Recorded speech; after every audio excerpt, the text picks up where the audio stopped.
1장에 보시면 예수님이 누구신가? 이스라엘의 왕으로 오신 분이 누구시냐 하는 것을 보여주시죠. 2장에 보시면요, 그러니까 이런 흐름 안에 있습니다라는 걸 보여드리는 겁니다. 애굽으로 내려가셔서 다시 올라오시는 출애굽의 모티브죠. 죄악 가운데서 건져내시는 분, 이스라엘 전체를 대표해서 종된 자리에 내려가셨다가 다시 올라오시는 예수님의 모습이요. 3장에서 우리 뭐 봤나요? 세례를 왜 받으셔요, 예수님이? 전혀 세례 요한에게 세례를 받으실 이유 필요 없으심에도 불구하고 세례 요한 앞에서 머리를 숙이고 세례를 받으십니다. 이스라엘 전체를 대표하시는 거죠. 새롭게 태어난 하나님의 나라 그 대표입니다, 예수님께서. 4장에 오시면요, 마귀에게 시험을 받으시죠. 이스라엘의 모든 역사의 실패를 다시 성공으로 되돌려 놓고 계시죠. 광야에서 실패했던 불순종들, 더 앞으로 나아가면요, 에덴 동산에서부터 그 마귀의 소리들, 속이는 말들, 거기에 속아가지고요, 하나님의 모든 좋은 것들을 깨어버리고 실패했던 그 역사들, 그것을 마귀의 시험을 이기시는 예수님의 모습이 우리의 모든 것을 바꾸는 시작이 되었습니다라는 것이 1장부터 4장까지의 예수님의 모습을 그려주는 것으로 나타납니다. 5장부터는 뭐 봤나요? 네, 그렇죠. 산상수훈의 시작이죠. 5장부터. 예수님께서 가지고 오신 하나님의 나라는 이런 겁니다. 하나님의 나라의 법칙은 이런 겁니다. 그 안에서 우리가 더 나은 의, 어떤 것을 구하면서 살아야 하는지, 너희는 먼저 그의 나라와 의를 구하라고요. 너희의 의가 서기관과 바리새인보다 낫지 않냐면 하나님의 나라에 들어갈 수 없다. 그건 거듭난 의입니다. 1대1 놓고 당신 오늘 착한 일 몇 개 했어? 바리새인 서기관보다 나아? 이것을 따지고 비교하는 것이 아니라 그랬습니다. 새로운 다스림 안에 있는 우리의 모습이죠. 그건 누가 시켜서가 아니에요. 하나님이 계시고 하나님의 지배를 받는 내 모습이면 그 악에서 당연히 떠나가게 되어 있습니다. 그런 식의 의예요. 더 나은 의입니다. 그 사람들 자칫 억눌려가지고 이거 안 하면 복 못 받아, 이거 안 하면 하나님한테 혼나, 이것은 어린아이의 신앙인 거고요. 더 장성한 의를 보여준단 말입니다. 8장 9장은요 다 치유의 사건입니다. 그렇죠? 다 치유의 사건이었죠. 하나님의 나라가 능력으로 우리 가운데 임했습니다. 그렇죠? 문둥병자가 낳고요, 뭐 한두 가지여야죠. 맹인이 낳고요, 뭐 많은 사람을 고쳐주신 것부터 시작이에요. 그렇죠? 죽은 소녀, 혈루증 여인을 고쳐주시고요, 하나님의 나라가 능력으로 이렇게 우리에게 임했어요 라는 것을 8장 9장에서 보여주세요. 그리고 그 뒤에 이어 나온 것이 이제 10장입니다. 예수님의 제자들을 부르시고 왜 파송했을까요? 하는 것은 이제 명쾌하죠. 예수님께서 구약의 예언대로 이 땅 가운데 오셔서 풀어놓으시고 확장해 나가시는 하나님의 나라, 하나님의 다스림, 그것을 이어받아서 이 땅 가운데 계속해서 지속적으로 다시 오시는 예수님이 오시는 그날까지 확장해 나가는 사명과 그 일들을 이어받은 사람들이 도대체 누구냐? 라는 것을 보여주십니다. 그렇죠? 그게 누굴까요? 예수님의 제자라고 지목하지 마세요, 이젠. 그렇죠? 이거 치사해요, 우리. 비겁한 겁니다. 거기다가 지목하죠. 그 사람들은 저 사람들이요. 누구? 사도들이요. 예수님의 제자들이요. 그 사람들 지금 있어요, 없어요? 그 뒤를 누가 또 이어받았어요, 그럼? 그렇지. 이게 점점 치사해지는 거예요. 믿음의 사람들. 나라고는 절대 안 하죠, 우리. 따라하십시오. 나는 예수님의 제자입니다. 아멘이십니까?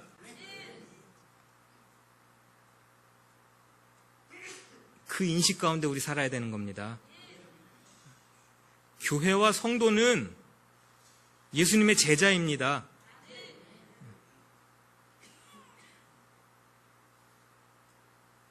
예수님께서요, 직접적으로 이 12명을 데리고 다니시면서요, 하나님의 나라가 다스려지는 원리에 대해서 친히 가르치시고요, 5장부터 7장까지.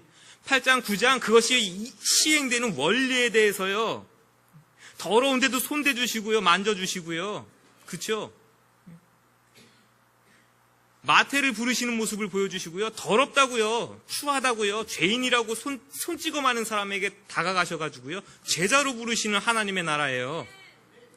기존의 질서들, 기존의 생각들을 다 무너뜨리시고 하나님의 은혜와 사랑 안에서 새로이 일어나는 하나님의 나라를 눈으로 보여주시면서 가르치셨다고요. 그것을 따라다니면서 배운 사람들이 12명의 제자들이고, 오늘도 말씀 안에서 그것을 배우고 익히고 따라가는 사람들이 저와 여러분들이라고요.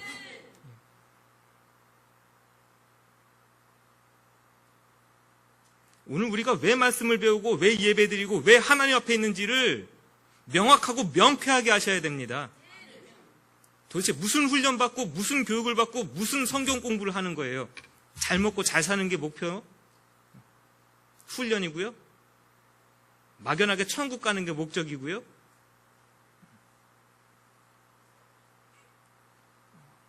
특별히 부르신 거예요. 특별히. 1절을 한번 읽어주실까요? 1절이에요. 시작. 예수께서 그의 12 제자를 부르사. 됐어요. 이 부르심은요, 구원받은 사람으로 부르는 거 아니죠. 이미 그 부름은 앞에 다 있었어요. 그럼 다시 12 제자를 부르시는 콜링은요, 특별한 소명으로 부르신 거예요. 특별한 소명을 주시기 위해서 소집하신 거라고요. 우리가, 교회가 이 특별히 부르심에 대해서 반응하지 못하고 알지 못한다면, 교회로서, 이 땅의 교회로서의 사명을 감당할 수가 없는 겁니다. 그래서 뭐 주셨을까요? 부르신 다음에. 권능을 주셨답니다. 이제 자신이 없죠. 그 앞에 붙은 수식어들 때문에 자신이 없어지는 겁니다. 우리도 귀신을 쫓아내야 되고, 또 뭐 해야 돼요? 병든 것도 고쳐줘야 되고, 약한 것도 고쳐줘야 된다고 하니까 나는 권능이 없어 라고 생각하는 것에서부터 자신이 없어지는 거죠, 점점.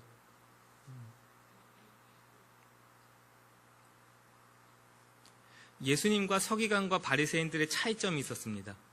똑같은 말씀을 가르치는데도요, 예수님은 뭐가 있었다고요? 권세가 있었다고 나와요. 그렇죠?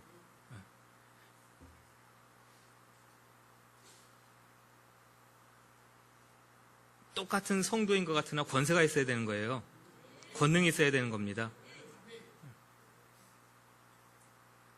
하나님의 뜻을 이루어드리는 능력이 있어야 돼요. 그러니까 단순히 이게 하나님의 뜻이거든요. 불순종과 죄악으로 말미암아 육체도 어그러지고 정신도 어그러지고 삶도 무너지고, 그것을요 새롭게 세워내는 거예요. 하나님의 뜻 안에서 온전하게 만들어내는 거예요. 그게 하나님의 뜻이에요. 그럼 교회와 성도와 제자는 그것을, 하나님의 뜻을 온전히 이루어드리는 능력이 있는 사람들이에요. 단순히 병 났으니까 여기 아프지, 내가 손 얹고 기도하면 이게 그냥 새살이 솔솔 나, 이런 식의 이해로 접근하지 마시라고요. 이 시대에는 이런 식의 기적들이 분명히 있었어요. 대한민국의 초기에 교회가 들어오고 교회가 성장할 때는요, 이런 기적들 분명히 있었어요. 이 시대에는요, 보편 은혜로 우리 모두에게 주신 것들이 많아요. 좋은 병원도 세워졌고요, 좋은 학교들도 많고요. 그래서 이런 것들을 접할 때는요, 말씀을 접할 때 이해하는 능력들이 우리 가운데 필요해요. 귀신들은요, 악한 영들은요, 이 시대에 더욱더 교묘하게 활동하고 나타난다고요. 질병도요, 겉으로 보여주는 거면 오히려 낫겠어요. 그렇죠? 도무지 이 사람들 속에 무슨 질병을 안고 있는지 보이지 않는 것들이 얼마나 많은데요.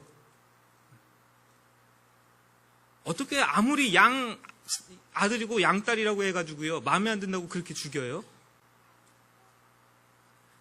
정상이에요, 그게? 그 비정상이 우리 아파트 안에 있다고요. 같이 사는. 그렇죠? 부모를 폭행하는 일들이요, 이게 정상이에요?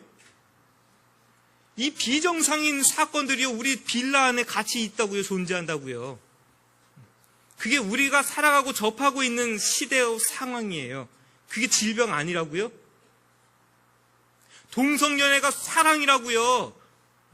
이상한 옷 입고 서울 한복판에서 시위를 하고 자기들의 퍼포먼스를 하고 있는데 그게 정상이라고요, 이게? 이 수많은 비정상들을 우리가 접하면서 산다고요. 하나님께서 이 시대에 교회와 성도를 세워놓은 이유와 목적이요. 우리만 구원받고 신나고 즐거우라고요. 그 주변에 어그러진 것을 보시기 바랍니다. 그것들을 구분하여서 볼 수 있고, 그런 부분에 대해서 온전한 것을 제시할 수 있고, 그 치유의 방법과 능력을 가지고 세상 가운데 나아가는 것이 성도란 말입니다. 따라하십시오. 하나님의 능력은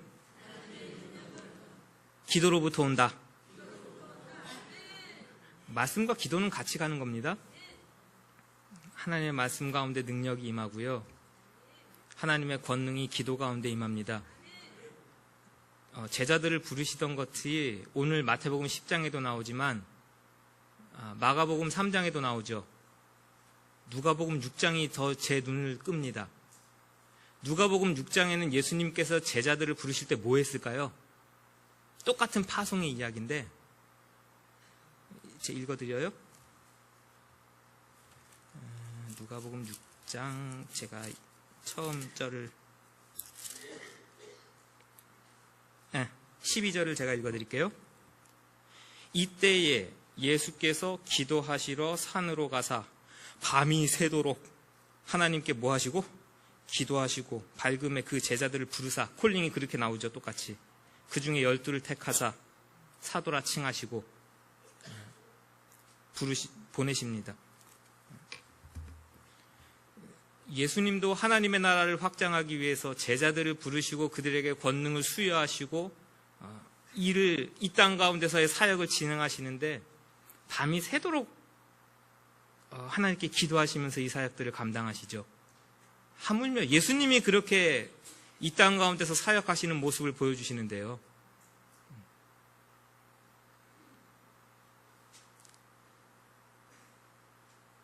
교회와 성도가 기도를 빼놓고요, 세상 가운데 나가서 능력을 발휘한다는 것은 이해할 수 없는 행태인 겁니다.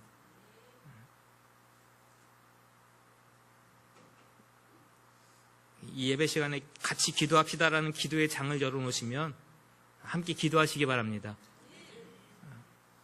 여러분들 삶의 자리로 나아갈 때 기도하고 나가야 됩니다. 말씀 붙잡고 나가야 되고요. 그 외에는 세상을 이길 어떤 능력도 우리 가운데 없습니다. 하나님이 주시는 능력 아니고는 세상 가운데서 빛을 발하고 소금의 역할을 감당하는 교회와 성도로 서 있을 힘이 우리 가운데 없는 겁니다. 주님의 능력을 힘입어서 나가는 우리 모두 되시길 바랍니다. 자, 이스라엘의 잃어버린 양에게로 가라. 새벽 예배 때도 이거는 하고 지나갔는데요. 4절에 5절에 보시면은 이방인의 길로도 가지 말아라. 또 어디로 가지 마요? 사마리아에도 들어가지 말아라.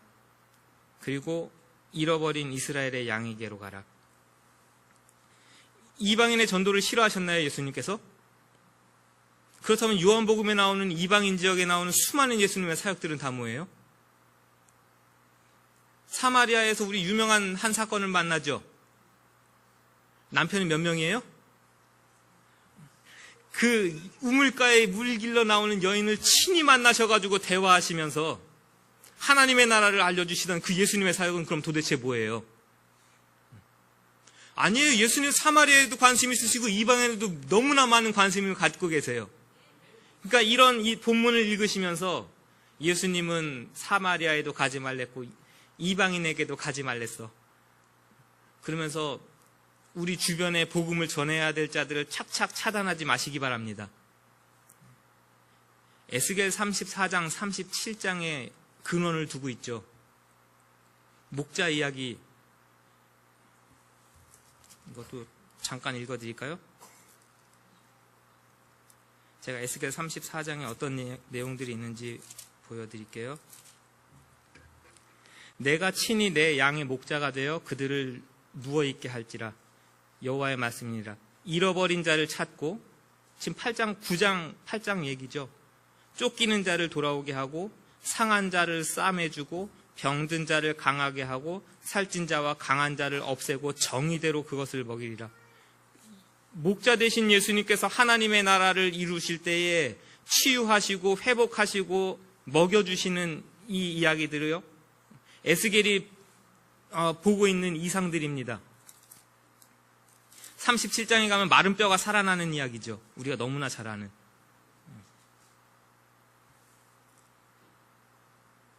내 종 다윗이 그들의 왕이 되리니 모두에게 한 목자가 있을 것이라. 규례를 준수하고 율례를 지켜 행하고 내 종 야곱에게 준 땅, 한 다윗의 씨로부터 나오는 왕을 이야기하는데요. 이 왕이 어떤 왕이냐면 북이스라엘 남유다 그것을 다 하나로 뭉쳐가지고 한 하나님의 나라를 만드시는 왕을 보고 있는 거예요. 이게 지금 시작됐습니다라는 거예요. 지금 예수님께서 오셔서 구약이 예언하던 하나님의 나라의 시작이 지금 요 이 땅 하고 시작하는 거예요. 그게 어디서부터 시작이냐면 이스라엘의 회복과 이스라엘의 나라의 복음이 증거되는 것으로부터, 그것으로 시작해서 이제 이방 땅으로 퍼져나가겠죠. 전 세계적으로 하나님의 구원과 하나님의 나라는 확장되어 나갈 겁니다. 제자들을 어디다 지금 세우고 계신 거예요? 단순히 너희들 친구들에게 가라, 이방 사마리아는 아니야가 아니고요. 전 세계로 확장되어지는 하나님의 나라의 시작점에 여러분과 저 제자들을 세워놓고 계시다고요. 자, 여기서부터 시작, 요 이 땅 출발선상을 바로 딱 여기 하고 가면서 무엇을 전할까요? 회개하라, 천국이 가까웠느니라.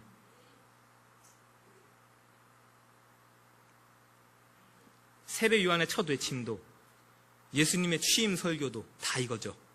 하나님의 나라가 가까이 왔다. 전도가 어렵지 않습니다, 여러분.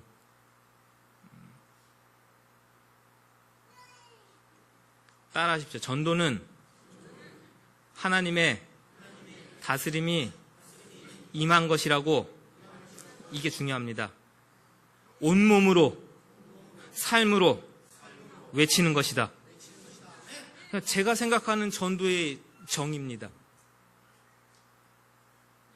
도봉성산교회에 행복과 평안을 주는 이것 띄고 나가서 여러분 예수 믿으십시오, 예수 믿지 않으면 지옥 갑니다 외치는 것도 전도 맞아요. 그 중요한 전도의 수단이죠.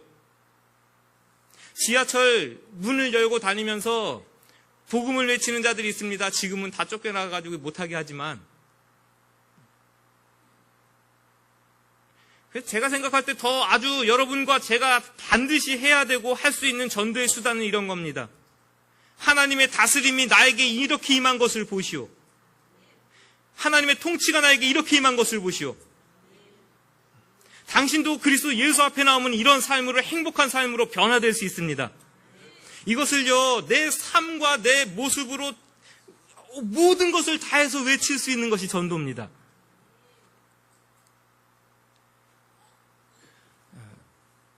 우리 애기 엄마가 간호사예요. 뭐 주사 놔줘야 막 뭐 몇 집 이렇게 다니던 어느 날 저녁에 저한테 그래요. 당신 둘째 낳더니 사람이 조금 유해졌다 그러더라. 조금 덜 까칠해졌대요. 둘째 낳고, 그쵸? 둘째 낳더니 조금 까칠한 게 좀 덜해졌대. 그래서, 그쵸? 셋째를 낳으면 더 좋아질 것 같더래요. 그게 우리 교회 성도님들의 평가야. 그쵸? 하나 때는 무지하게 까칠했던 거죠, 그러니까. 범접할 수 없는 까칠함이에요. 저한테 와서 말 붙이는 사람이 많지 않아요. 근데 둘째 낳더니 조금 괜찮아졌대요. 그래서 셋째를 하나 더 낳아야 될까요? 저는 얼마든지, 특히 또 딸이라는 보장만 있으면 셋째를 낳겠는데. 그 소리는 다 했어요? 그런데요, 아니에요.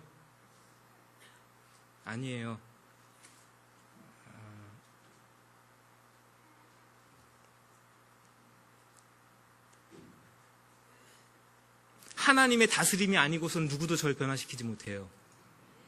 그건 셋째, 넷째가 있어도 저를 변화시킬 수 없어요. 저 친구가 목인데, 저 아이가 뭔데 저를 바꿔요? 여러분들의 생각이 어떤 것인데 저를 바꿔요? 안 그래요? 저 김혜정 사모님이 저하고 10년을 넘게 살아도요, 뭘 바꿔요, 저 친구가 저를? 착각하는 거죠, 다. 그렇게 하면 도와줄 거다. 뭘 보시는 거예요? 저거 걸어놓고요, 죽을 똥 살 똥 하는 거예요. 저거 걸어놓고요, 어금니를 깨물고 입술을 깨무는 거예요. 뭐 해보려고요? 말씀대로 저 성품 한번 닮아보자고요. 때 맞춰 저놈이 나왔을 뿐이지. 그거하고 저하고는 별개예요. 여러분들 하나님의 다스림을 받고 계십니까? 말씀의 지배를 받고 계십니까? 그러면 그것은 하나님의 성품이 분명히 여러분들을 변화시킬 겁니다. 그 사람들이 외치는 겁니다. 하나님의 다스림은 여기에 있다. 내 과거를 아는 자들이여, 오늘 변한 나의 모습을 보라. 이것으로 외칠 수 있어야 되는 거죠. 그 사람이 주변을 긍휼히 볼 수 있는 겁니다. 이렇게 까칠한 놈도 긍휼히 여기시는 하나님이요. 그 시선으로 주변을 보게 되어지죠. 그러니까 조금 나아지는 겁니다. 그러니까 조금 나아지는 거죠. 자, 8절을 읽어보실까요? 자, 마태복음 10장 8절로 시작. 병든 자를 고치며 죽은 자를 살리며 병자를 깨끗하며 귀신을 쫓아내며. 우리가 거저받은 게 뭐예요? 그냥 단순히 하나님의 은혜라고 뭉뚱그려 얘기하지 마십시오. 그러니까 뭐 생명 주셨다 거창하게 얘기할 거 없고요. 이 까칠한 것도 불쌍히 여기셔가지고 조금 낫게 해주시는 거, 하나님의 은혜를 보는 겁니다. 나에게도 그거 거저 주시는 거죠. 거저 주신 하나님의 은혜면 우리도 주변에 그렇게 대해야 되는데 무엇을 가지고 대할 것이냐, 그거죠. 따라하십시오. 다시. 하나님의 성품대로 우리 주변에 대해 줍시다. 제가 이 성격을 고쳐나가는 방법 중 하나예요.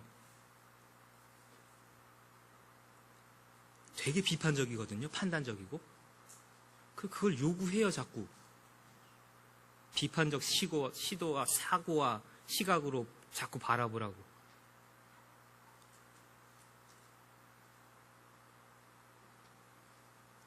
예수님이 저를 그렇게 바라보셨다면 저는 어땠을까요? 네? 아니, 부부 가운데도 서로를 바라보면서 지적하기 시작하면 한이 있습니까, 이거? 한도 없어요. 어제 무슨 일이 있었는지 아세요, 우리 집에? 여러분은 우리 집 얘기만 하면 다 재밌으시니까. 제가 아빠 노릇을 사실 못해요. 저희 큰딸내미가 아빠랑 같이 뭐 먹고 나가고 이거 되게 좋아하는데 못해줘요. 토요일도 주일도 평일날도 맨날 집에 오면 9시, 10시 집에 들어가니까. 어제는 이제 절 기다리고 있었어요. 아빠 오면 저녁 같이 맛있는 거 먹자고. 나갔다 왔죠, 한번. 나간 길에 마켓도 한번 구경 삼아 돌아보재요. 오케이. 신나게 다 해주고 9시쯤 집에 왔는데, 저는 짐을 들고 차에서 내리고, 큰애는 앞에 가서 문 연다고 열고, 저 친구는 애기 1살 되기도 안 된 놈을 안고 차에서 내려서 나오는데 뒤에서 퍽 소리가 나네요. 퍽 소리가 나요. 애 안고 넘어졌어요. 애도 여기 긁혔고요. 저 엄마는 지금 무릎이며 팔꿈치며 지금 다 쓸렸어요. 제가 이 설교를 준비하고 나서 그걸 봤으니 망정이죠. 예전 같으면 뭐가 날아갔을까요? 5년 전에 김영철을 상상하세요. 5년 전에 김영철을 상상하시고 무슨 대화가 나갔을까를 상상해 보십시오. 제가 어려서부터 뒷짐지고 고종화 사모님이 쨍그랑 할 때마다 하던 소리가 있대요. 조심하지 않고. 아기가 문 앞에 문지방에 서서요, 그릇 떨어뜨린다고 조심하지 않고 이러더래요. 너 뭐 한 거예요 도대체, 애 안고. 차에서 내려오다가 돌멩이 조그만 거 밟고 넘어졌대요. 그것도 앞으로 넘어졌어요 이러고. 하나님이 보호하셨으니 망정이지. 뭐야 도대체 애 엄마가. 정신 안 차리고. 5년 전에 이거예요. 표정과 말투 정확하게 이거예요. 일단 말 안 하고 참았습니다. 애가 한 30분을 자지러지게 우는데요. 일단 그놈 달래놓고요. 어디 다쳤는지 안 보였는지 보고요. 한참 사그러뜨린 다음에 저 엄마 여기 까지고 여기 까졌는데 지 아프다 소리도 못해요. 왜? 속상하지 자기도. 자기 아프다 소리도 못해. 너 괜찮냐? 네 다친 건 괜찮냐? 이렇게 말할 수 있는 거는 제 성품이 아니에요. 하나님의 말씀 앞에서 우리가 변화돼야 되는 거예요. 그 마음으로 우리가 서로를 대할 수 있다면요, 한 번 더 싸울 거 막을 수 있어요.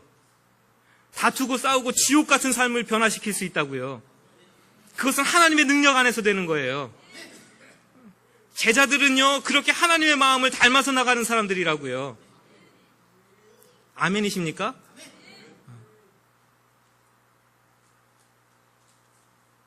아우, 할 것 많은데, 자, 5분만 더 해도 돼요? 자, 마지막 하나는 그런 거예요. 우리가 입으로는 하나님의 나라, 선한 것, 영원한 것을 외치면서 이 땅 가운데 것을 집착하면서 사는 것이 예수님의 제자의 온전한 모습이냐? 라는 것을 이야기하는 거죠. 그래서 여기도 지금 여행을 위하여라고 되어 있죠. 10절에. 우리 여행자입니다. 제자들은. 단순히 이거 전도 여행이라고도 볼 수 있지만 우리가 이 땅을 살아가는 것 자체가 여행이죠. 우리 새벽 예배마다 베드로전서를 보시는 분들, 베드로전서 1장 1절에 우리는 뭐예요? 흩어진 나그네, 디아스포라죠. 흩어진 나그네.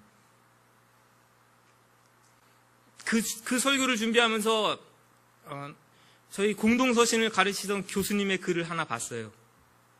그분이 굉장히 인상 깊게 봤던 설교 하나를 거기다가 적어놨는데, 제 생각에는 우리나라에서 하신 설교는 아닌 것 같아요. 그분이 미국의 시카고에 있는 트리니티라는 학교에서 공부를 하시고 오신 분인데, 예배 시간이 됐는데 목사님이 설교 시간에 설교하러 안 나오시더래. 그냥 퍼포먼스죠. 근데 뒤에서 갑자기 목사님하고 그 집 아들내미하고 배낭을 메고 들어오시더래요. 배낭을 메고 들어와가지고 등산 가는 복장하고 아들하고 둘이 앞에 나와가지고 텐트를 치더래요. 뚝딱뚝딱 텐트를 치고, 아이든 잘 못하고 그러니까 서로 이렇게 저렇게 하다가 텐트를 만들어 놓고 설교하시는 말씀이 자기는 잊혀지지가 않는다고. 이렇게 캠핑 가고 여행 가는데 덕지덕지 다 싸질머지고 가는 거 보셨냐고. 간단하게 내가 칠 수 있는 텐트 하나, 여기서 지낼 수 있는 간단한 것들, 그거 들고 가지. 누가 여행 가는 사람이 집에 있는 버너 들고 이거 들고 언제 다 이거 짊어지고 여행길을 가냐고요. 근데 교회와 성도는 그런 게 굉장히 집착한단 말이죠.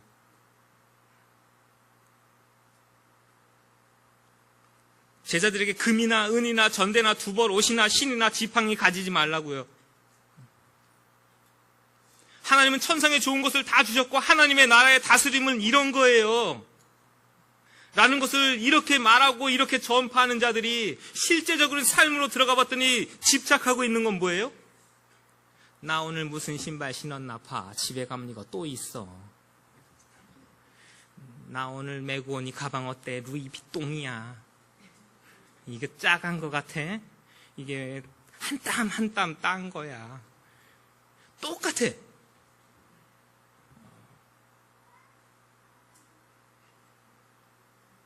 앞뒤가 안 맞는 것에 대해서 세상도 압니다. 그래서 복음을 전하는 자로 부름받고 파송받는 제자들이 이 땅 가운데 살아가는 방식들이요, 주변을 대하는 마음과 성품들이요, 세상의 물질을 대하는 자세들이요, 그런 것을 예수님께서 친히 예수님의 제자를 부르시고 파송하는 가운데서 그렇게 알려주셨답니다. 그리고 마지막 심판 이미지죠. 심판의 표지예요. 교회와 성도는. 저와 여러분들을 보면서 심판과 구원이 당락이 결정된다고요. 이게 어떻게 작은 사명이에요, 그렇죠? 대충 해도 될 사명인가요, 이게?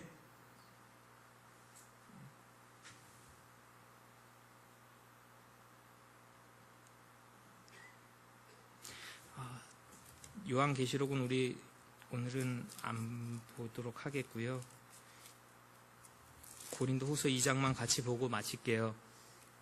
고린도후서 2장 14절을 찾으십시오. 그럼 지금 오늘 읽은 마지막 부분은 심판의 이미지예요. 그렇죠? 구원과 심판을 나눠주는, 신발에 발에 먼지를 떨어버리는 건 이방인과 같이 구원받지 못한 자와 같이 너희들이 여길 수 있고 판단할 수 있다는 얘기거든요. 14절부터 읽습니다. 시작. 항상 우리를 그리스도 안에서 이기게 하시고 우리로 말미암아 각처에서 그리스도를 아는 냄새를 나타내시는 하나님께 감사하노라. 우리는 구원받는 자들에게나 망하는 자들에게나 하나님 앞에서 그리스도의 향기니 이 사람에게는 사망으로부터 사망에 이르는 냄새요, 저 사람에게는 생명으로부터 생명에 이르는 냄새라. 누가 이 일을 감당하리요?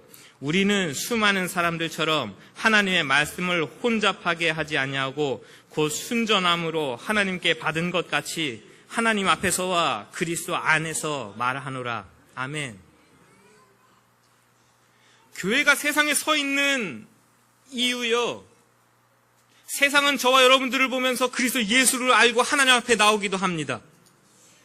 그러나 우리가 전한 복음에 대해서 거절하고 거부할 때는요, 하나님의 심판이 거기에 분명히 임할 거예요.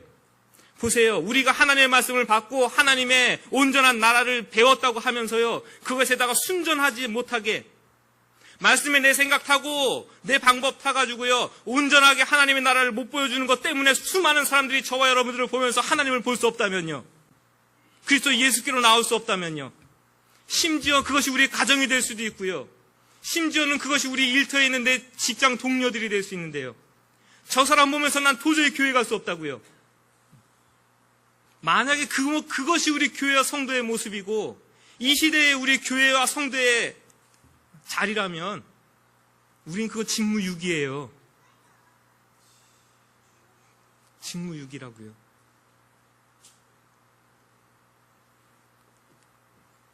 우리의 사명이 그렇게 크답니다. 여러분 한 사람 한 사람이 그저 하찮은 존재들이 아닙니다. 하나님이 예수님의 사역, 그 귀한 사명을 저와 여러분들에게 맡기신 줄로 아시기 바랍니다.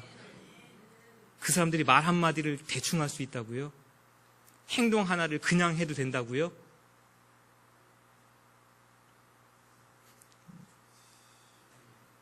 순전함으로, 말씀을 혼잡하지 아니하게 하고 순전함으로, 그렇게 이 세상을 지나가면서 하나님의 나라를 선포하면서 자신을 갈고 닦으면서 성화되면서 그렇게 하나님께서 보여주신 저 골 마지막 본향을 향해서 달려가고 있는 그 사람들이 이 땅의 교회와 성도요 제자라는 사실을 기억하시기 바랍니다.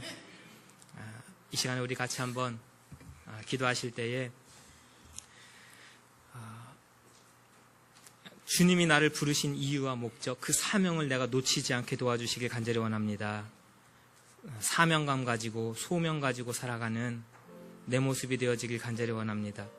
우리의 기도의 제목입니다. 하나님의 성품대로, 하나님이 나를 대해주신 그대로 우리 주변에 값없이 나누어주고 대해줄 수 있는 내 모습과 내 성품이 일어나기를 간절히 원합니다. 교회 안에 주신 하나님의 권세의 위임입니다. 천국 열쇠를 가진 자들이에요.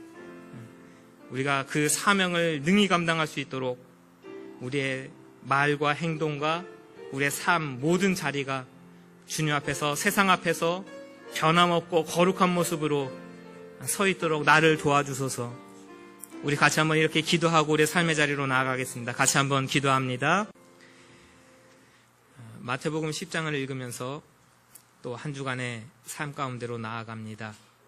우리가 왜 이 땅 가운데서 하나님의 자녀로 특별히 부름받았는지 그 소명과 사명을 잊지 않게 하시고 하나님의 나라를 확장하고 주님의 다스림, 구원받은 백성으로 살아가는 것은 어떤 즐거움이 있고 어떤 기쁨이 있는 것인지 그것을 우리가 온몸으로 삶으로 우리 주변에 외칠 수 있도록 우리를 도우시기를 간절히 원합니다. 가정에서도 일터에서도 하나님의 나라를 전할 수 있는 우리 모습 되어지도록 주여 도우시길 간절히 원하며 주님께서 우리에게 대하셨던 그 마음, 그 성품 그대로 거저 받은 것 그대로 거저 베풀 수 있는 우리 모습 되어지길 또한 간절히 간구합니다. 우리의 모습을 도와주시고 세상 것에 취하지 않게 하시고 세상 욕심과 이기적인 마음에 우리가 사로잡히지 아니하도록 이 땅을 나그네와 같이 주님 앞에서 지날 수 있는 참된 믿음을 우리 위에 부으시길 또한 간절히 사모합니다. 주님께서 영생과 영벌을 나누는 그 권세를 교회와 성도에게 주신 것입니다. 이 사명이 너무나 소중한 것인 줄 알고 거룩하게 힘써 감당하는 우리 모두가 되어지도록 우리의 삶을 도우시고 인도하여 주옵소서. 예수님의 이름으로 기도하옵나이다. 아멘.